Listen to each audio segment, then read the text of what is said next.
Hey everybody, welcome to I kicked the tripod. Welcome to the channel. Please excuse the background. Trying to find a quiet space to film. In this house, everything is messy. Mountain of clean laundry. Or there's somebody's kid in the room being real loud. Real loud. Real loud. But anyway, so I'm here with part two, or the next segment of the Parenting Your Parents series.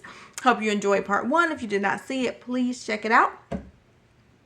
So today I want to talk about, trying to find a balance between allowing your parents to still have their independence and then doing what is really safe for them. So this is something that my dad has struggled and is struggling with. So he has always been a really independent, ooh, excuse me, should probably cut that out. A really independent person. But this past year in 2024, he had to stop driving and he had to move into an assisted living facility. And those were both very, very hard for him to do, which I understand. He drove himself to the VA one day in January and then he never drove again, right? So that's kind of hard when you don't know your last time too, right? So you don't get one more drive around the block. You know what I mean? You just don't get one more of the thing that you were doing for so many years. And my dad is 82, so he's been driving since probably 16, I'm gonna guess. That's a long time. But and he has, even since that decision was made and his car has been gone and everything, that he thinks it's us, meaning me and my older sister, like trying to take away his independence, or doubting him, but it's more so about the safety of other people. He did run up on a curb last year, and when I asked about it, the math wasn't mathing, so to speak. And he had some tremors and things, and so it's like, it's just not safe for other people. If you want to take a chance with your life, I don't recommend it, and I wouldn't want that to happen. But when you're talking about operating a ton vehicle, right? No, that's just, you have to do what's in the best interest of the community at large, right? You're not on the street by yourself. So that was something that oh, I'm sorry, y'all. This is a real life vlog though, and I'm tired. That he has really struggled with. So trying to help him be able to make his own decisions about stuff, but still within reason for what's really healthy for him and safe for everybody, right? So that was one thing. Moving into the assisted living facility was really hard for him. We started talking about that, like he got real sick last year in 23, and he was just like dead set against it. And again, he was dead set against it again this time, but I think it was more, oh my gosh, y'all, I'm sorry. I need to get some caffeine or something. It was more so like, this is just what has to happen of a situation. So looking at various places, of course there's cost considerations and things like that. I did offer for him to stay and live with us. That would have meant he had to move to a different state. I'm in a different state from him, about 2 hours away, and he was just like dead set against that. Just, he thinks that he calls it being a burden, but to me, it was more burdensome for you to be in a different state and me worried about you than if you were downstairs, right? Now the way that this house that we're in right now is configured, we would have to do some changes because our main level doesn't have a like a sleeping quarters, right? So all the bedrooms are upstairs, and then there's a room in the basement, and then we have another place in the basement that can be finished off too. But there will be nowhere for him to sleep without having to go up and down steps, which is not the best. So he stayed with us when he got out of the hospital. So the hospital for a few months.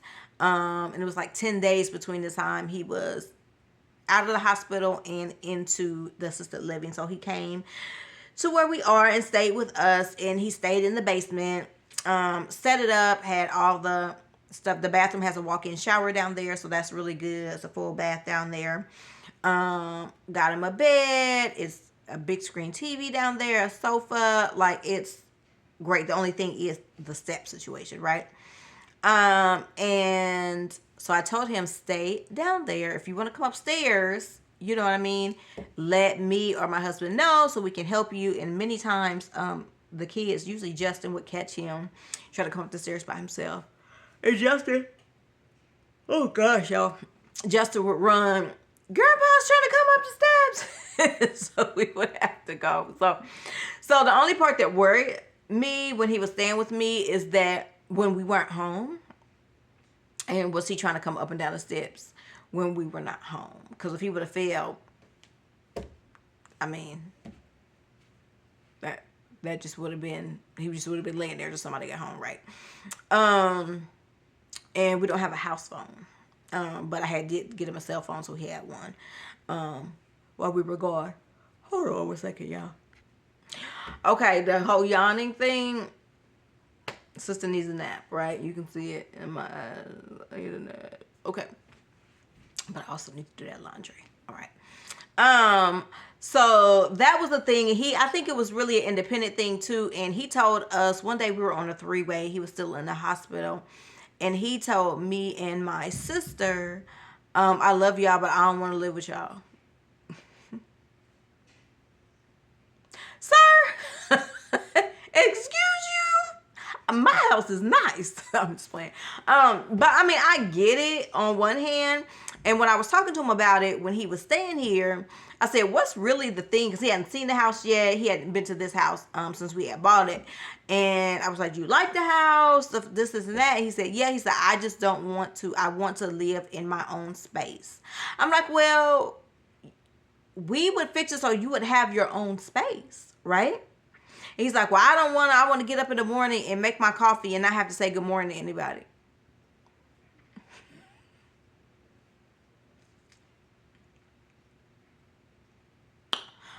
Okay, sir. So I let it be, but I said, if it comes down to finances and you have to live here, you have to live here, right? But that ended up working out, so he was able to go into an assisted living center, and he likes it. And I think it's just the right amount of human interaction, I guess, because he can go out and sit in the big area and watch TV with people, or he can go back to his room and stay there, go to the cafeteria, eat, come back to his room. So it reminds me of like a dorm situation. Having had worked in higher ed for years and used to run a dorm, it reminds me of like a dorm situation. Like he has a super single. Like shout out to Dabney Hall back in the day.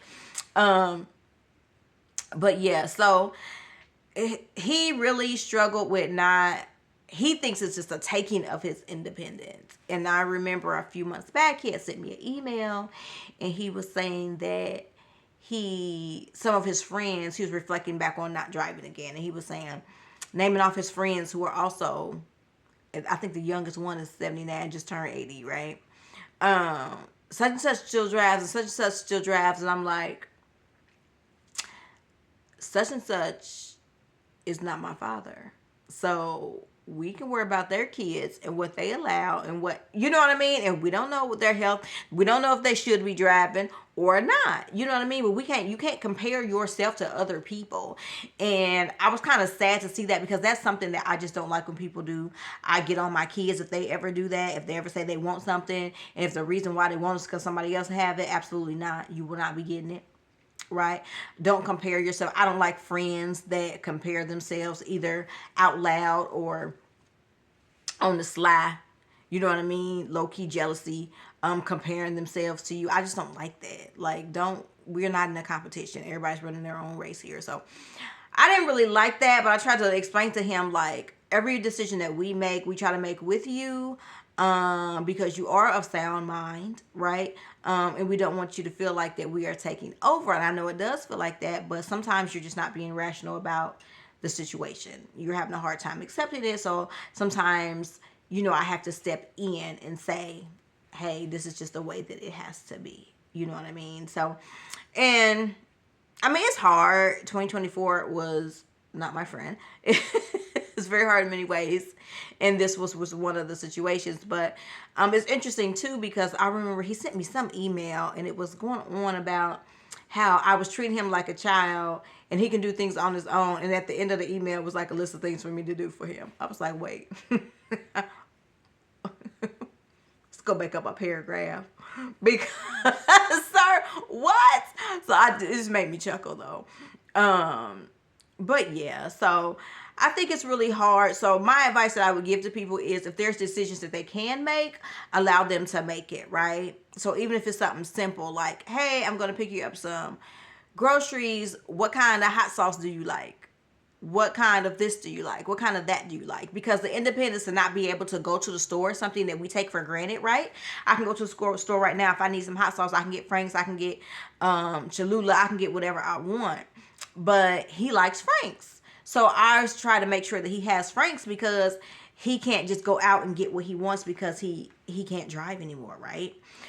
So just those little simple things that can kind of get you down if you weren't able to go. So if you ever broken your leg or your arm or something like that, and you've been temporarily immobile, and you're just like, I just really want to reach over there and get the remote, something that simple, and you realize that you can't do it. So I try to make it as comfortable as possible for him. I try to get him the things he wants along with the things he needs, just things of that nature. Yeah, I try to allow him to make decisions. So I can come up there this day or this day. What's good for you? What do you want to do? What do you want to eat? Where do you want to go? The kids want to get you a gift. Do you have something that you want, or do you want them to pick it for themselves? So just little things, you know what I mean? And I can imagine it's very hard to age. Now, any of us can meet our maker any day, right? From birth to living to be 103, right? But it becomes more of a daunting, like, everyday thing when you hit a certain age, right?